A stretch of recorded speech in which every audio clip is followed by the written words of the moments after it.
રાજકોટ જિલ્લાના ધોરાજીમાં ઉબડખાબડ રસ્તાને લઈ કોંગ્રેસ દ્વારા અનોખો વિરોધ. કોંગ્રેસ દ્વારા ઉબડખાબડ રસ્તાને લઈ તંત્રને જગાડવા માટે કર્યો અનોખો પ્રયાસ. ઉબડખાબડ રસ્તા પર વૃક્ષ વાવીને નોંધાવ્યો વિરોધ. ધોરાજીના જેતપુર રોડ, જુનાગઢ રોડ અને જમનાવર રોડ અને પોસ્ટ ઓફિસ ચોકમાં રસ્તા પર પડ્યા છે મોટા ગાબડા. વરસાદના કારણે રસ્તાનું થયું છે ધોવાણ. તંત્ર દ્વારા રિપેરિંગ કામગીરી ન કરવામાં આવતા તંત્રને જગાડવા અનોખો પ્રયાસ. મારું નામ દિનેશભાઈ ઓરા, શહેર કોંગ્રેસ પ્રમુખ ધોરાજી. ધોરાજી શહેરની જાણે દુર્દશા હોય તેવું લાગી રહ્યું છે. ધોરાજી શહેરના મોટા ભાગના મુખ્ય રસ્તાઓ, તમામ રસ્તાઓ તૂટી જવા પામેલ છે. તંત્ર દ્વારા માત્ર નોટિસ આપી અને સંતોષ માનવામાં આવે છે. કોન્ટ્રાક્ટરોને બચાવવામાં આવે છે અને કોન્ટ્રાક્ટર સામે કોઈ કાર્યવાહી કરવામાં આવતી નથી.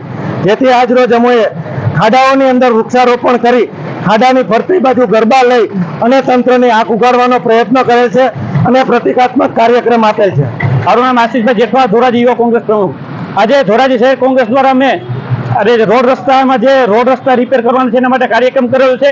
ખાડાની અંદર વૃક્ષારોપણ કરી અને ખાડાની આજુબાજુ ખાડા રાસ લઈ અને તંત્રને જગાડવાનો પ્રયત્ન કર્યો છે. આ રસ્તાની હાલત એટલી ખરાબ છે, આમાં મોટા મોટા અકસ્માત પણ થઈ શકે એમ છે.